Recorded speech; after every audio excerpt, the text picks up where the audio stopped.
Good morning. Good evening. Hope everyone's doing well today. My name's Tom Kirk, and we're just going to wait a couple minutes here so folks can join in. So today's webinar, while we wait, it's on the role of HIL in inverter-based resource development and integration. So it's going to be a good one. We have a couple of really great guest speakers. So it's my pleasure to bring to you Dr. Kevin Zhang from SunGrow. He'll be second following my brief introduction. And then we have Zhusheng Bao from Keliang, and he's going to give us an overview of activities in China and where that's going as far as renewable energy and the HIL practices surrounding that. So we're just going to wait another minute or two and then we'll get this going. While we wait, a couple things. So number one, this will be recorded. You'll have access to this following the webinar. We'll post it. So if you can't make it throughout or you want to share it, no problem. That'll be online. Secondly, we have a Q&A button. It's on your interface. If you have questions at any time for any of the speakers, you can submit the questions using that feature. Some of the questions may be answered in real time by our hosts in the background, or we might save the questions and present them directly to our guest speakers at the end of the webinar. And if we cannot reach those questions during the webinar, we will get back to you afterwards. So it looks like we're getting people joining in, hopefully from around the world. And all right, so what is the structure for today? We're going to go over some brief announcements, an intro by myself, followed by Kevin's presentation, and ending with Zhusheng and the question period. So make sure you hang around for that, because I think we'll have some good ones today.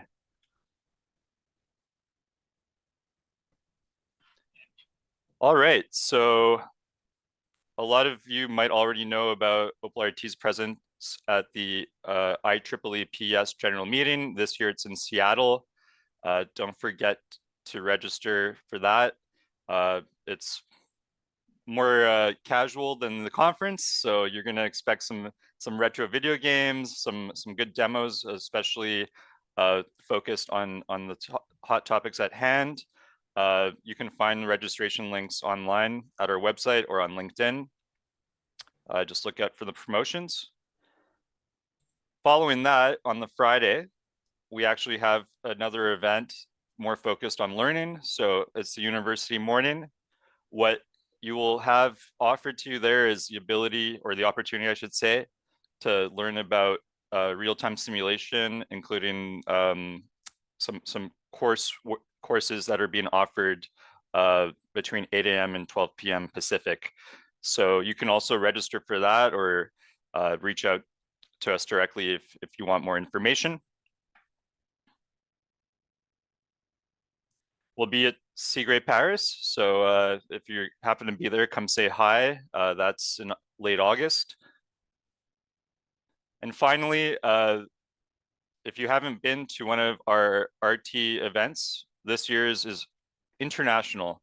We're going to be in Brazil, we'll be in California, and Michigan, in the United States. We're having one in the UK, even the Middle East, Japan, South Korea, and India.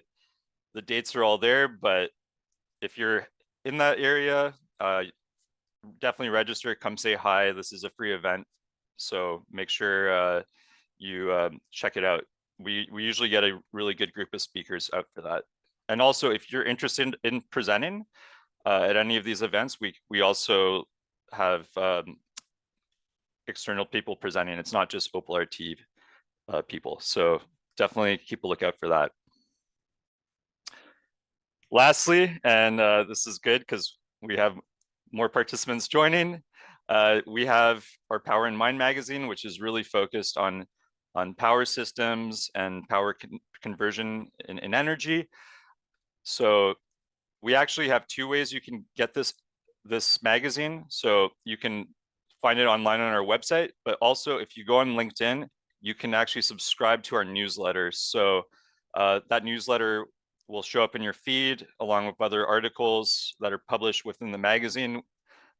Check it out. We actually surprisingly have like almost 5,000 people signed up for that. So there's a lot of folks reading. And also if you actually are interested in having an article within that, reach out to us because we're looking for contributors all the time. All right, so enough with the housekeeping, and I'm going to go with my quick intro here. So for those of you that don't know who OPLRT is, we're a simulation company. We're out to help innovators. So whether they're in academia, industry, at utilities, it's all about assisting and enhancing projects and product development, research via simulation. Traditionally, it's been more real-time simulation, but I'll explain a bit about what we're doing more in the acceleration domain. And we're really focused also in inverter-based resource problems. So that's aligned with our company mission, which is to bring simulation to everybody. We're based out of Canada, Montreal, Quebec, and we have offices internationally, along with a distribution network of qualified distributors. So if you're ever looking for someone to speak to, you can reach out on our website. We work with a number of different segments. So we work with academia and research laboratories. We work with manufacturers, and we also are lucky to have utilities using our products for their projects. So the renewable energy outlook, and I invite you to visit this article by McKinsey at the bottom. It's quite in depth and has a lot more information than I'll be presenting here, but it's looking positive. So based on 2022 numbers, the projections are shown here. And there's different models being used, but overall, even with the most conservative model, by 2050, we're half of resources on the grid are going to come from renewables. And with the most accelerated model, over 3/4. So that's a huge change in what we're going to see on the grid, a real shift away from synchronous generators to renewable energy. And when we look at what's happening specifically with solar and hydropower, those changes are estimated to show increases between 6 and 13 times of what we have presently. So that's a huge amount of solar power and hydro that's going to get added to grids around the world. Same goes for energy storage. It's expected to quintuple between not now in 2050, but now in 2030. So in the context of inverter-based resources, this is a huge increase in the amount of power that can be supplied by those resources onto grids internationally. And of course, certain countries have even more penetration than others. So this has a lot of challenges associated to it. What are those challenges? So on the right, there's a graph, and basically this is from NERC, a US reliability organization. And what you're seeing here is the impact of an event on the grid where solar generation is disconnected. So you can see that, and in the context of this event, it wasn't even a grid that was weak. There was substantial inertia in that grid, and it still had this substantial impact on the sorry, excuse me, on the frequency. So every year there's more and more reports of events such as this. So we're seeing that with the increase in those resources, it's only going to have more and more impacts. So how IBRs are used as grid forming devices, the ride through capability, the configuration of that is crucial. There's going to be challenges associated to the frequency and volt-var regulation, protection schemes. So because of where they are placed in the circuits, old protection schemes are not necessarily going to be applicable to the new grid. So those techniques are being revised. There's some really good articles already on that topic. How are we going to restore systems? So black starts with these low inertia systems. And then finally, islanding and cybersecurity. So in the context of a microgrid, improving reliability during blackouts for distribution. These are all things that are being worked on constantly. And of course, cybersecurity, you have many devices connected more than ever before in this smart grid. That's a huge concern because you could have potential cyber attacks that could have a massive impact on the grid by attacking these resources. Real-time simulation. So what do we mean by real-time simulation, and what are the main applications? So in this graph or this figure, this is for a microgrid application, but it can apply also to transmission and other applications. The whole idea behind this is you can simulate the grid, you can connect different controllers or protection devices. So whether it's a primary control device that say controls a power electronics converter, or a protection device that is taking signals at a substation or elsewhere, or if you have a secondary controller, so that could be a microgrid controller, an energy management system, an ADMS, and then finally tertiary control functions, so higher level. The idea is we can replicate the grid at different levels and connect those devices to test them. And usually that's at a signal level, a low voltage signal level and digital communication protocol level. So using standard communication protocols. And then on the bottom, we have what we call power hardware in the loop. And what that does is we take signals from the simulation and we convert them from digital or low voltage signals, and we generate power. So we actually will push power through power converters, other devices to test them at their rated power. More focused on hardware in the loop. So looking again at the microgrid example, we can actually simulate not just the different generation devices and loads and the buses and network in the simulation. We can actually simulate devices themselves. So if you look at the bottom left, you'll see a darker green square. It says FPGA. So we can simulate power converters at very high frequencies on the FPGA, and that allows us to really connect primary power electronics control at a high frequency. So, you know, we can simulate these things at rates of a megahertz. And then on the CPU, you can have systems more in the 50 kilohertz range. So it's still electromagnetic transient simulation, but within that, you can also simulate protection relays. You can emulate controllers. So you can do all sorts of stuff to build a very detailed analogy of the real scenario. So we're going to see a bit more on that after from our presenters. And one aspect that is important is smart inverters. So how do we simulate a smart inverter, especially when there's so many on a grid? We want to use that in the context of a real-time simulation.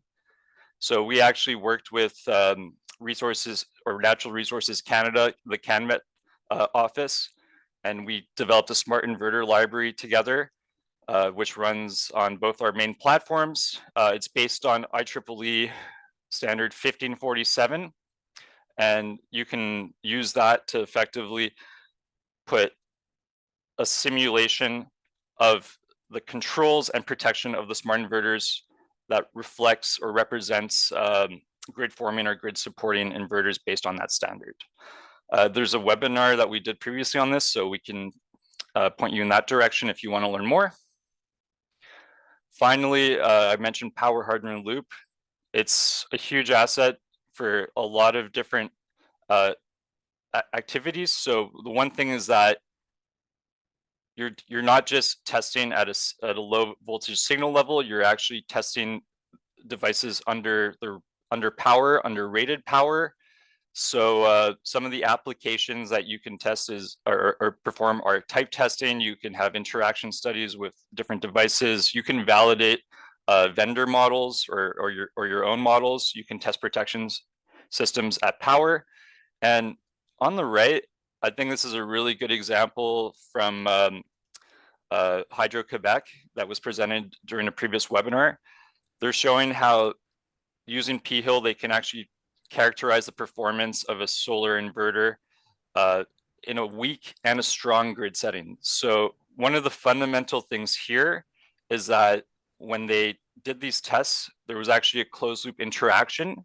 So it wasn't just a signal being amplified and sent via the power amplifier with no feedback. There is a feedback loop that goes to a simulator. This can be quite complex, and it's something that we have worked hard on to understand, and we even made our own amplifier that operates at a higher rate. So this is a huge topic, and I invite anyone interested to look it up on our website. There's a really detailed section with a lot of good content also from users at our Power Hardware and Loop page. And lastly, we have gone down the rabbit hole of large-scale grid simulation.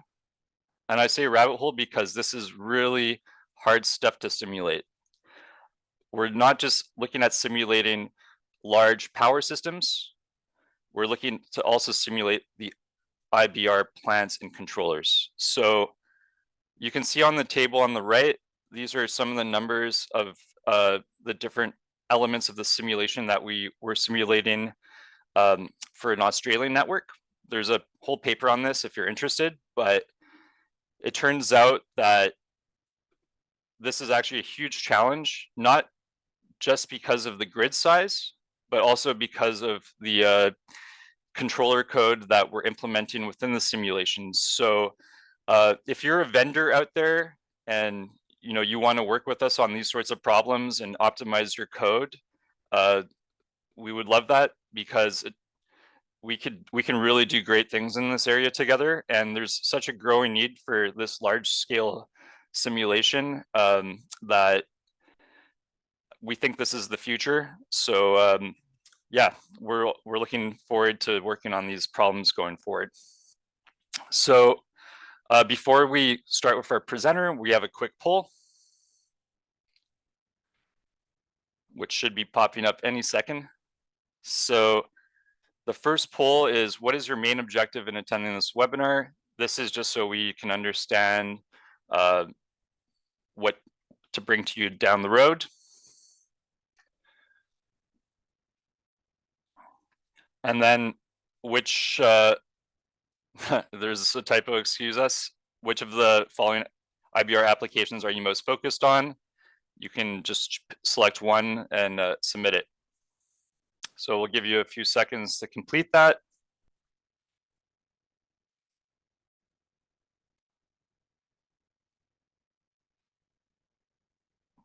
Okay. I guess I have to submit the poll as well. Let's try it.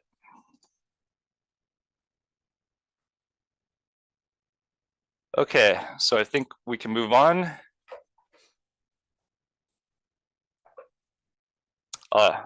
So I don't think you can see these results, but the two top answers for the first one were to learn about the latest trends in simulation and to learn about industry practices. And everyone in the second question was asking more about the control side and grid integration. So thank you so much for sharing. So next up, we have Dr. Kevin Zhang from SunGrow. So I'm gonna just introduce him very quickly and he'll share his screen. So as manager of SunGrow's Power Electronics Research Center, Dr. Zhang leads various R&D projects in the areas of renewable power conversion system modeling and simulation, grid integration control, grid forming technologies, and artificial intelligence aided power electronic system design. He has been with SunGrow for 7 years. He obtained his PhD from the University of New South Wales in Australia. It's a pleasure to have Dr. Zhang connected, especially at the late hour as he's located in China. So no further ado, I'm going to stop sharing my screen, and Dr. Zhang, it's all yours. Okay, thank you. Thanks, Thomas, for the introduction. Okay, hello, everyone. It's gonna be good morning, good afternoon, and good evening. Okay, this is Kevin here. So I'm from SunGrow. Today, I'm very happy that OpenRT can provide this such opportunity to let me share some experience that we are using hardware in the loop simulation and real-time simulation for our power converter and energy storage system applications. And I just saw the poll, the results of the poll. A lot of you are interested in converter control HIL simulation. So I'm happy that I'm gonna share some ideas and experience from our daily work. Without further ado, First, I'm gonna introduce our understanding of hardware in the loop simulation. Then I will show you what SunGrow use real-time simulation and HIL simulation, show you the HIL simulation lab we had here. And then we're gonna share some simulation cases. So first, please let me introduce a little bit about SunGrow. For this, you might haven't heard about SunGrow. SunGrow was established in 1997, and the headquarters is located in Hefei, China. And at the beginning, we are a PV inverter manufacturer. Now, our two significant business, including PV inverters and energy storage. So now we have, globally, we have 3 manufacturing bases, one in headquarters Hefei, China, and one in Thailand, and another in India. And we have 6 R&D centers in Shanghai, in Hefei, Shanghai, Nanjing, Shenzhen, and Munich, and Amsterdam.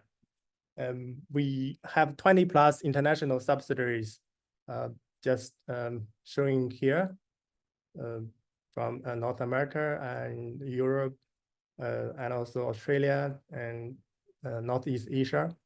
And our network covers like 170 plus countries. So this is from the revenue chart, you can see the market is expanding very quick.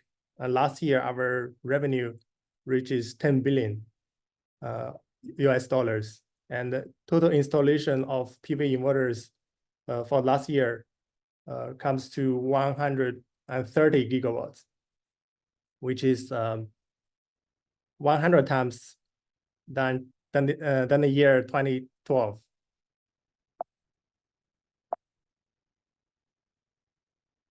Here's our PV inverter products. We do have modular inverters and string inverters, also have a residential inverter.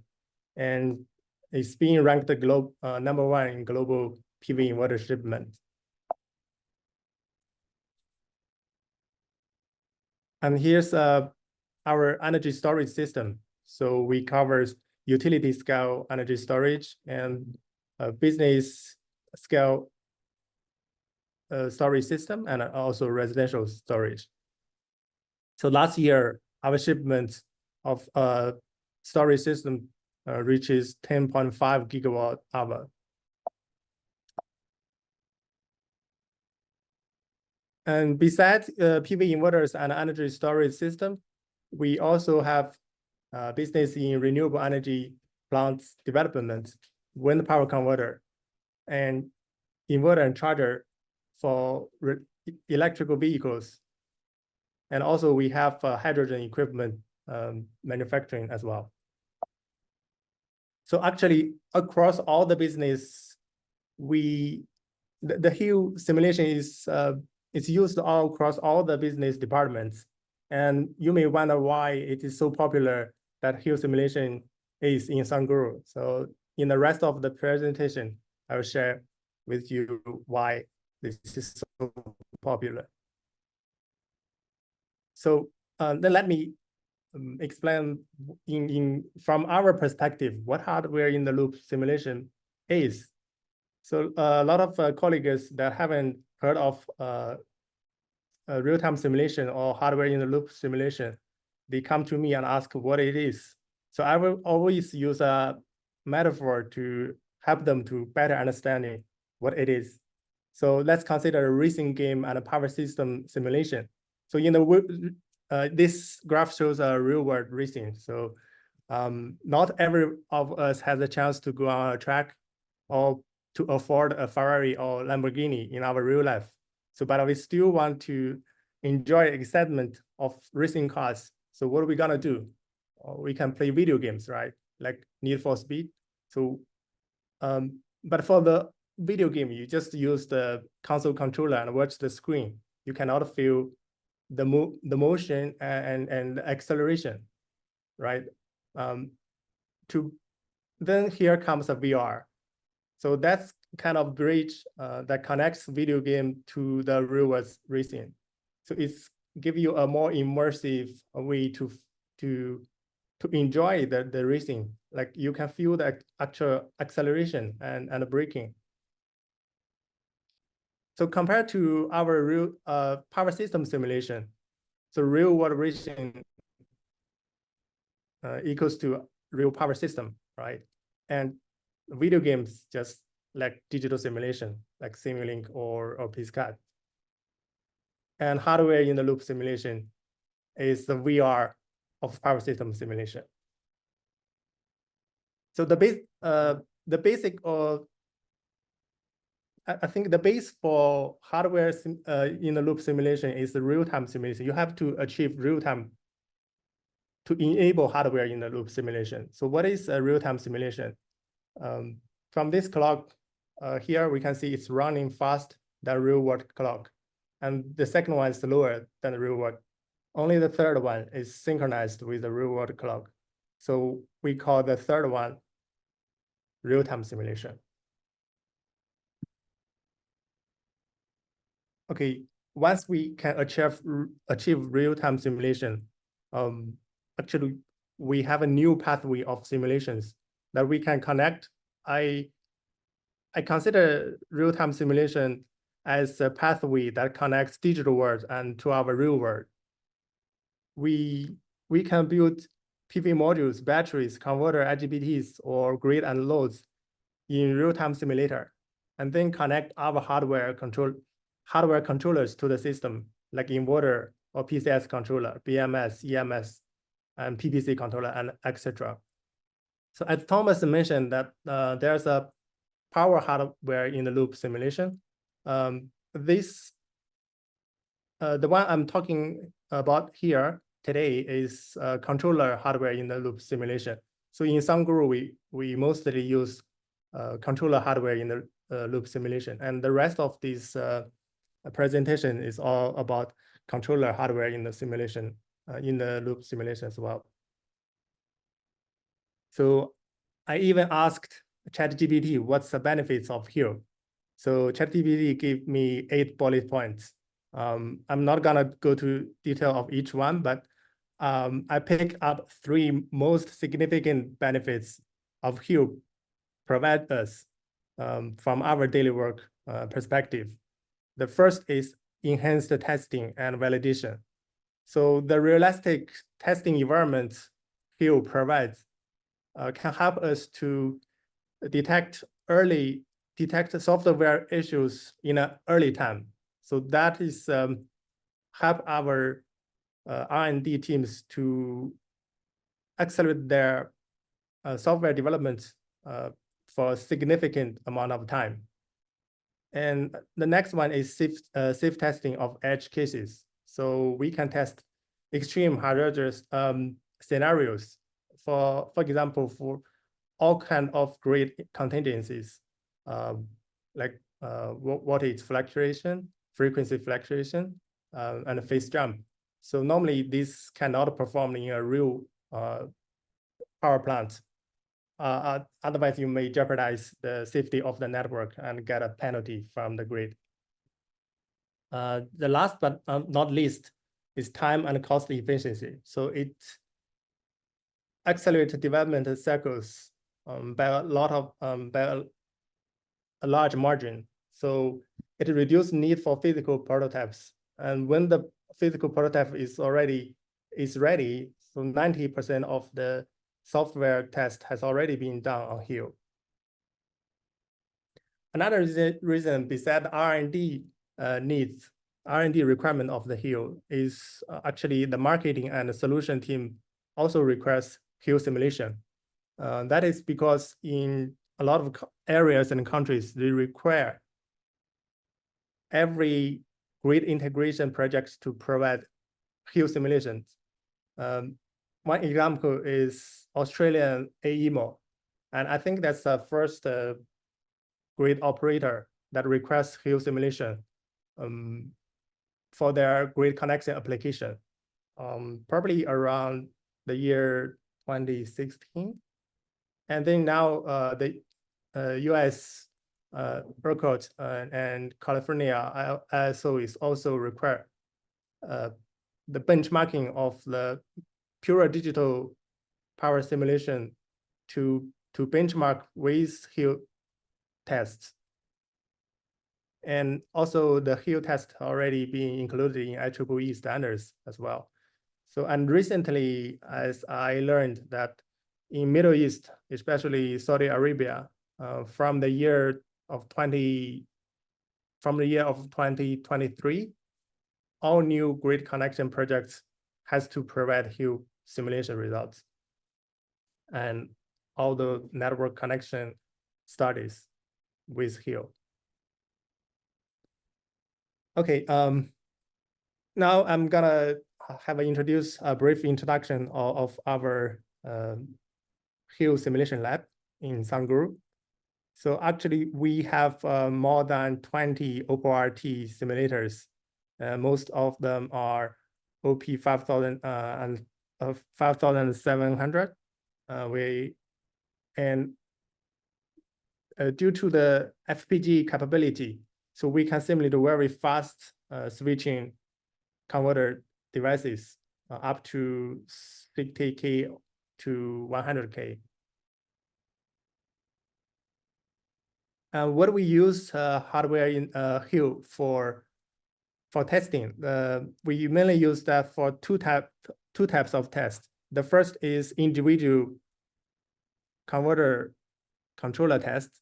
So we have PV converters or energy storage converters or wind power converters, and also EV drive units. So we build these models like PV and battery and wind turbine in our real-time simulator, and we connect their converter controller to the OpenRT system via I/O and DI and I/O and the communications.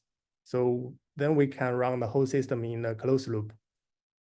That's the first type of simulation we do normally. And the second is power plant controller HIL simulation.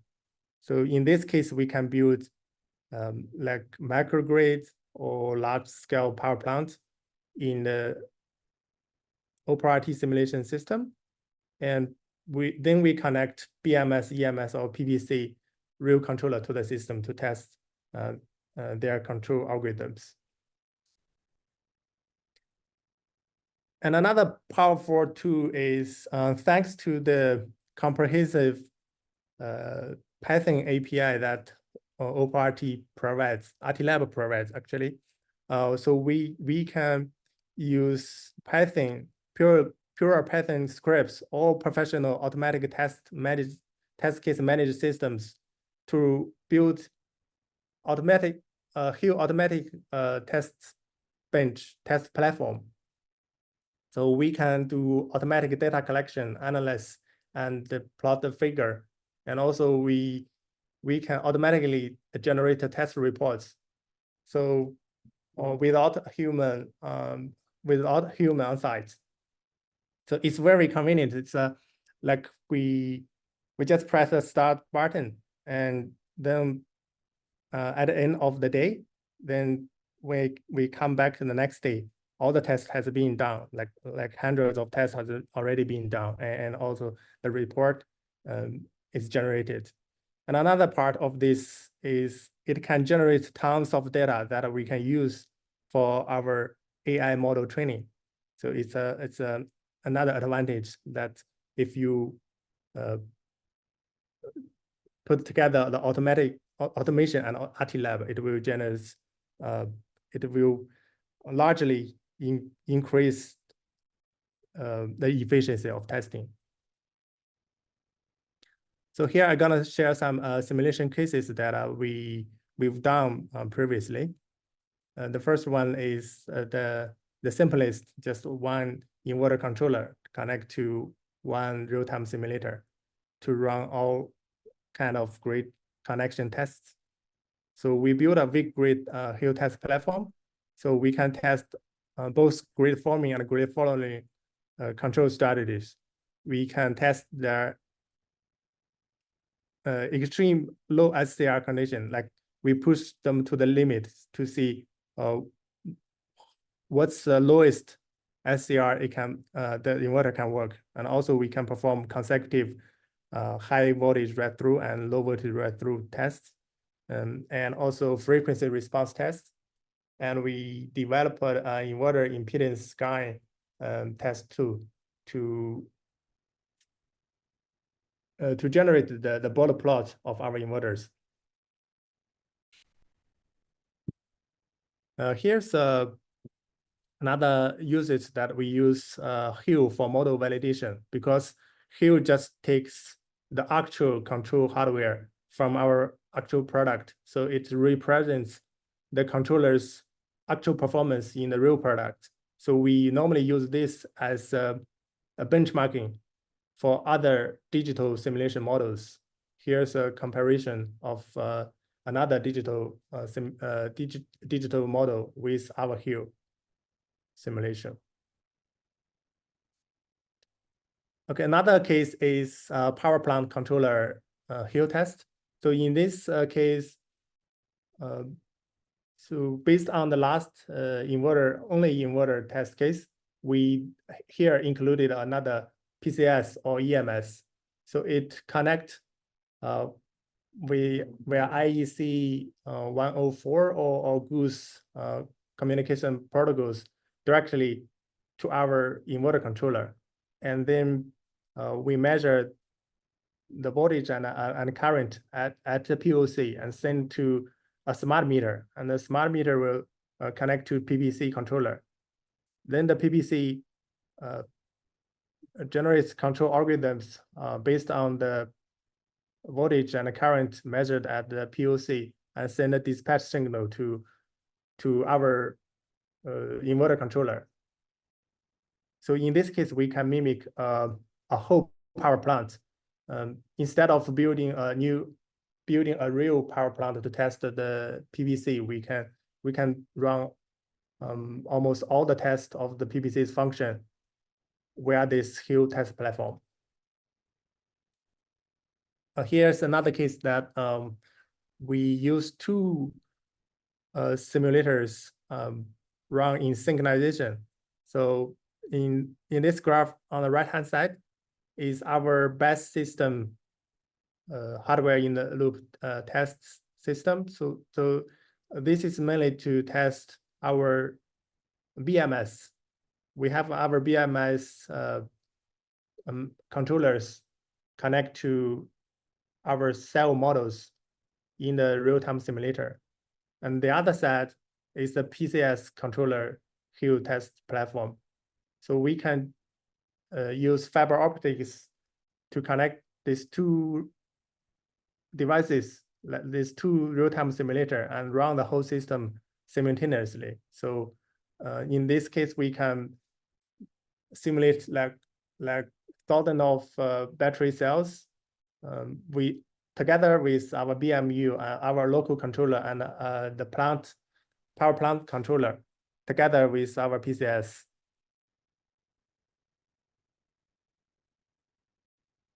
Here is the actual project we run in our HIL system. So that's a project. That's a that's a power plant black start project. It's one project in the US. So before we went to the set, we run the whole process on our HIL simulation, and we identified some of the control algorithms issues before went to the site and fixed at home. And when the team goes to the site, when the team goes on site, so it only takes days to have the system running smoothly. So that's the whole process we've been run on our HIL simulation platform. So upper side is the current, and the lower side is the voltage.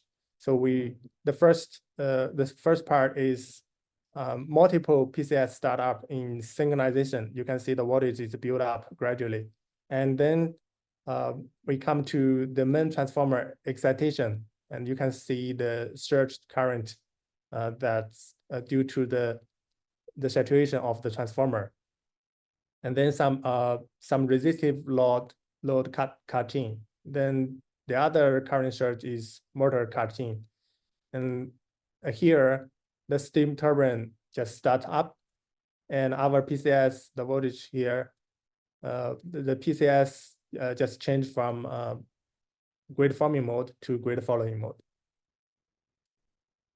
Okay, that's pretty much all for my presentation today, and thank you for everyone's attention. Thanks. Back to you, Thomas. Oh, thank you so much, Kevin. That was amazing. It's great to have you on. I'm just gonna share my screen again. So I think I have the right one up. So just a reminder, we have been receiving some questions, but if you haven't, or if you have any questions, I should say, that you'd like to ask, now's the time, because the sooner you put them in, the higher you'll be on the list. And next up, we're actually having our second poll. So you'll see it pop up on your screen shortly. All right, so first question is, which of the following test benches would you be most interested in seeing offered? So the reason we ask this is because we're always working on test benches. For example, we have a microgrid test bench, but if there's something you'd like us to work on or release, we'd like to know more. And then the second question is more for us to understand what you want to see as an audience. What topic would you like to see covered in a future webinar? So more about advanced simulation techniques, more about product functionality, case studies from industry, or more on the trends in the renewable energy segment. It'd be great to have that feedback so we can best meet your needs. Note the second question is multiple choice. You can select more than one.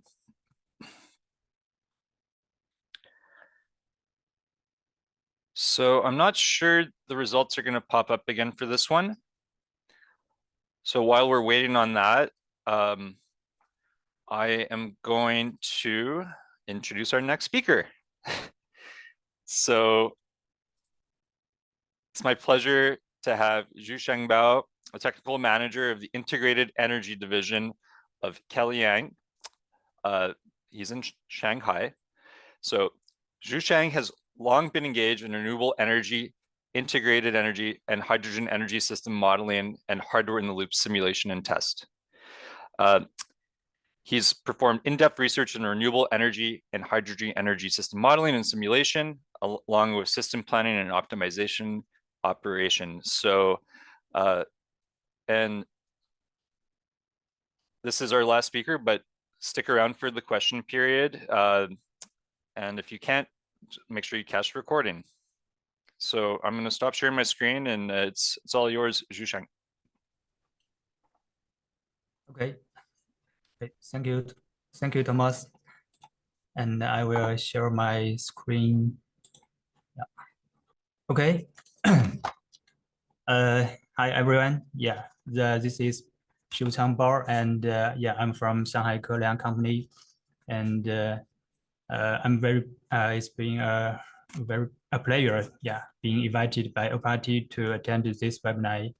And today I will share with you the subject, the renewable energy simulation technology, supporting the construction and operation of new type power systems in China. As you can see, my presentation is divided into 3 parts. Firstly, I want to give you some background of China's new type power systems, and then I will move on to the new requirements of simulation technology for new type power system. And finally, I will introduce some typical use cases. Okay, regarding the the background, sorry. In September 2020, the policy of carbon peaking and carbon neutrality was issued by Chinese government to fight the climate crisis. As we all know, the electrical power system is the primary area for energy conservation and carbon reduction. So to achieve the double carbon goal, the strategy of building the renewable dominated new type of power systems was proposed by our president for the first time in 2021. And there are 2 typical features of the new type power systems: high proportion of new renewable energy and high proportion of power electronics. In this slide, I would like to review some numbers of the installed power capacity and power generation last year. As you can see, by the end of 2023, the total installed power generation capacity in China is about 2.92 billion kilowatts. The non-fossil energy installed power generation capacity is about 1.57 billion kilowatts. It exists that of thermal power unit for the first time, and the preparation is also exist 50% of the total installed power generation. And also the last year, the renewable energy power generation is about 1,100 billion kilowatts hour. Is also about 12% of the total power generation. And we also can see the tendency in these 2 figures about the annual carbon dioxide emissions, and also the total power generation and the non-fossil energy power generation.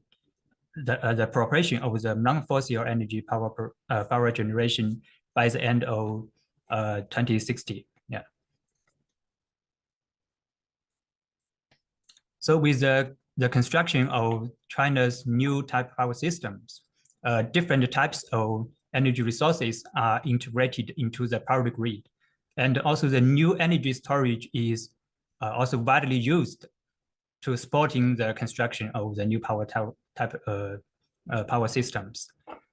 And the electrification is becoming more and more popular in the whole society.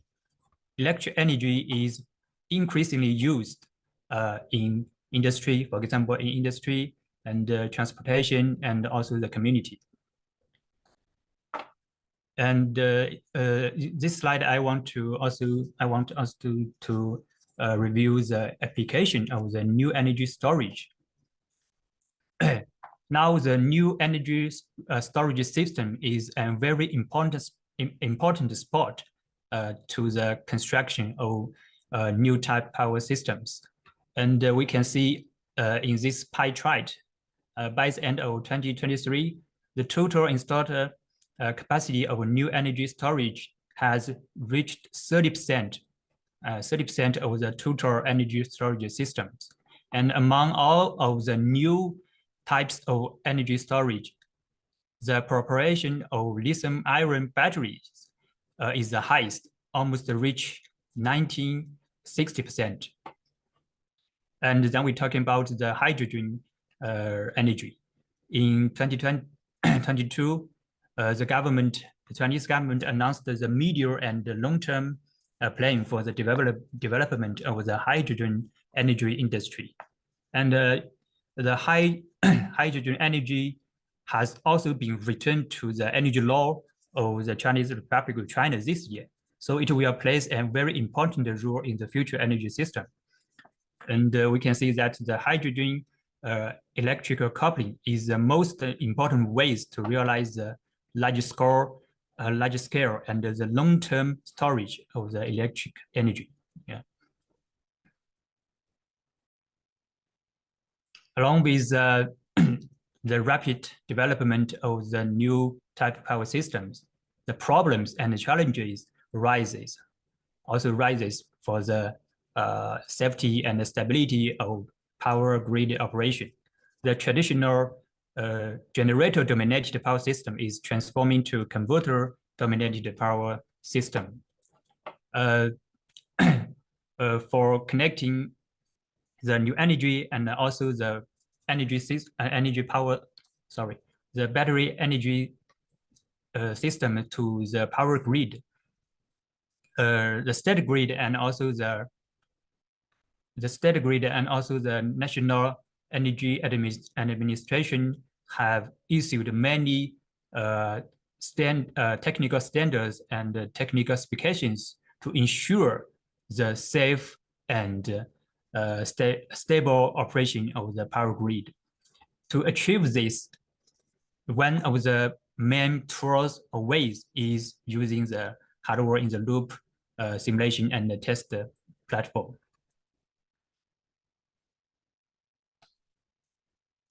For her green hydrogen industry, we all know that these years, the industry is in the time of high-speed development, but the whole industry technical or engineering level is still in the early stage.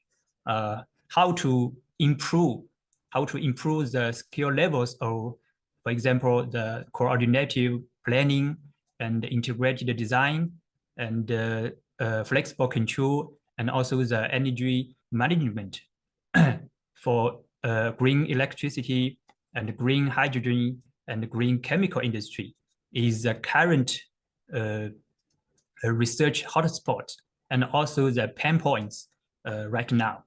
So this also needs the supporting of the simulation technology. Okay, in the previous chapter, we reviewed some background. Next, I will move on to the new requirements of the simulation technology. Okay, the first requirement of simulation technology, especially for the hardware-in-the-loop test, I think is accurate simulation of the high-frequency electronic. The high-frequency power electronics technology is now widely used in the area such as the energy route for a hybrid AC-DC microgrid, also for the solid state transform, and also for the power resources like UPS.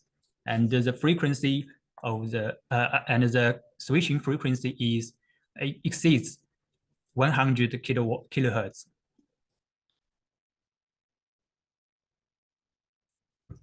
The second requirement is for the energy storage system. We know that especially for the new energy storage based on the lithium and iron batteries, the BMS and the PCS, for example, the grid forming type, and also the EMS, they are all needed to simulate and test during the R&D and also before the application. For EMS simulation and test, we got two test scenarios here. For example, the first one is the multi-level.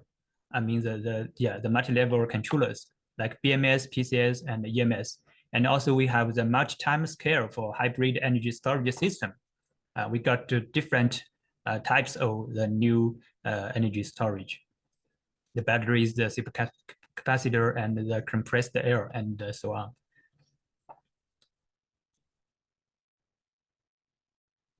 And the last requirement we talking about here is about that for the integrated energy systems. The simulation technology will be very helpful to improve the skills levels for the system planning, design, construction, and operation. And we also have two application scenarios here. The first one is the integration of different types of resources like wind, solar, hydro, and thermal, and so on. So we're talking about energy base. This is very popular in recent years in China. We can use the energy base to fulfill or to realize the multi-energy complementary coordination. And the second scenario is the integration of generation, grid, load, and storage. It is a heterogeneous energy storage system. We have different also the energy type, the heating, electricity, the gas. And for this system, we focus on the research. The research focus on the multi-cycle dynamic response and also the cooperative control, and also the optimized design and energy management. Okay, finally, I will introduce some typical use cases in China. The first case is about a grid forming hybrid inverter hardware in the loop test with the 5th generation of EHS solver. In comparison to the 4th generation of EHS solver, the 5th generation allows the accurate simulation for high-frequency electronic systems, such as the resonant converters, for example, using the LLC topologics. And the supporting switching frequency is about 200 kilohertz. And we have successfully tested all-in-one hybrid inverter in our lab. And the inverter has different electronics topologics, like the boost and the back the boost, and also the LLC, and Herrick type inverter. And the switching frequency in this case is 100 kilohertz. The second case is about an EMS HIL test for large-scale energy storage station. And in this case, different types of controllers are connected to the real-time simulator, like the PCS controllers and coordinated controllers and the EMS for the whole energy storage station. And in this case, under one collector line, we have 15 PCS, and we connected. We mod and simulate the whole 15 converters, and also with the transform and also with the collect line in 4 scale. This means that we connected the 15 PCS controllers to the simulator real-time simulation platform, and the circuit part of the converters are simulated in the capsule FPGAs, and the number of the real-time simulator depends on the number of the controllers connected to the system, and also depends on the I/O terminals used for all the PCS controllers. And based on the PCS hardware in the loop, we can connect a real coordinated controller to the system. The coordinated controller communicates with the 15 PCS controllers via communication protocol, and he will send different commands to the PCS controllers under the different test conditions. And for the other collect lines, for example, we got other 15 or 20 collect lines. These PCS controllers and the circuits and also the grid are all virtual. And we can, the original control algorithm for each PCS controllers from the manufacturers, they are encapsulated as a dynamic link library into the Simulink model. And finally, we can connect a real EMS energy management system of the energy storage station to the whole system, and we can fully test the functionalities of the EMS. Okay, the third use case is also a controller hardware in the loop application about power electronic device. The difference is the power electronic devices here, such as power supply equipment for electrolyzer or a fuel cell inverter. Yeah, these devices are used in the new field of energy system. So this case is still about the main application of the EHS toolbox in power electronics system. Yeah, for example, this is about the power supply equipment for electrolyzer, the DC bus and the converter circuit, and also the electrolyzer is simulated in the real-time simulator, and the real controller, for example, the DC for DC-DC is used a real controller, and they communicated with each other.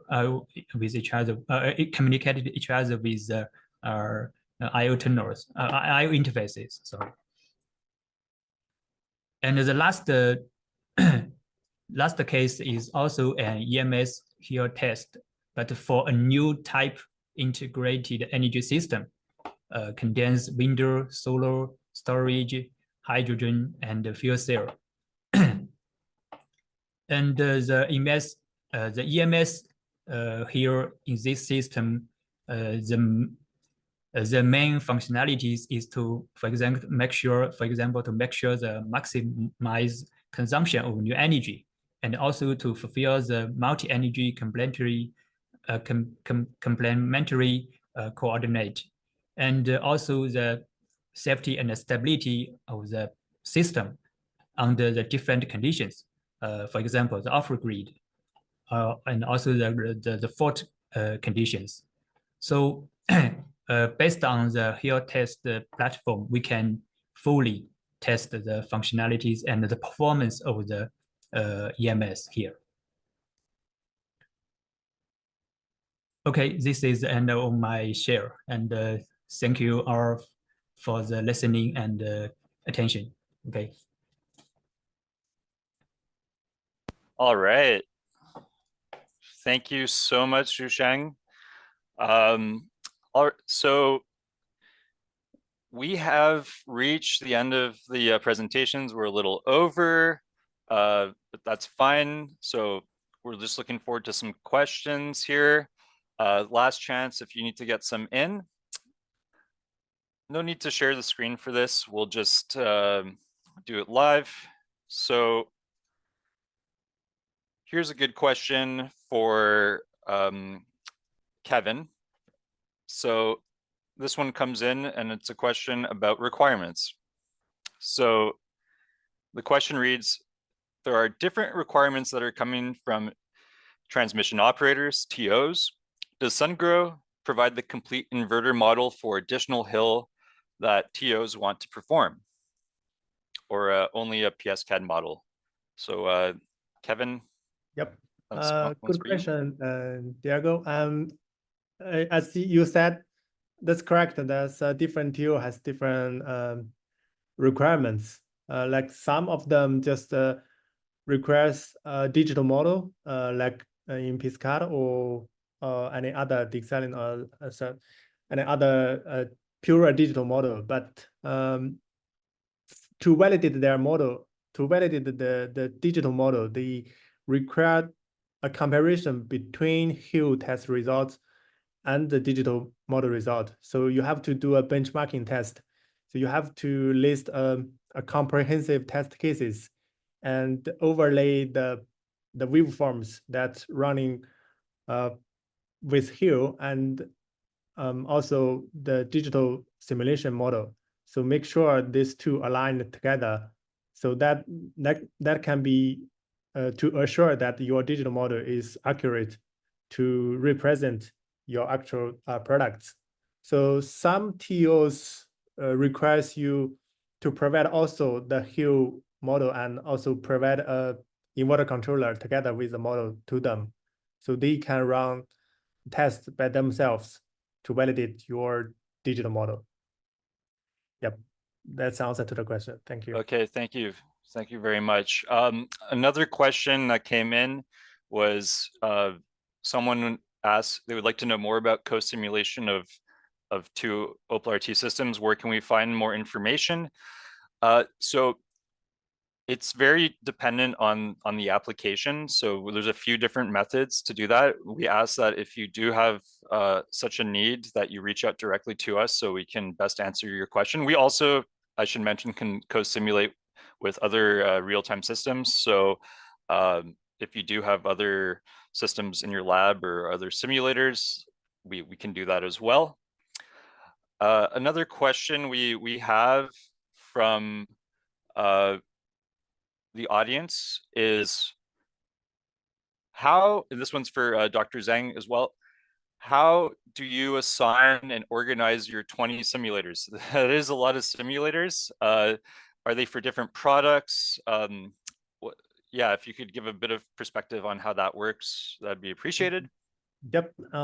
Actually, all the simulators are purchased at a different time, and we are not running all of them together in one lab. So we are not using, we are not connecting them all together, or just use their use the computation power for like grade level simulation. We don't do that. So actually, we these 20 simulators are distributed to like 7 or 8 different places. So each different business unit have their own R&D labs, and they have their own digital simulators. So yes, so it's used for different products. Yep. Okay, that's great. Thank you for answering that. So I'm just looking at the question list. We're really late on time here. So unfortunately, since we're over, we're gonna have to end that here, but we do have the questions from other attendees recorded, and we'll make sure to reach out following the webinar. Again, I'd like to thank our speakers for joining us so late in China, and our audience. Thanks so much. Have a great day, everyone, and look forward to seeing you at our events or in person whenever we get the chance. Take care and have a great day or evening. Thank you. Thank you. Thank you. Bye. Everyone. Yeah, bye.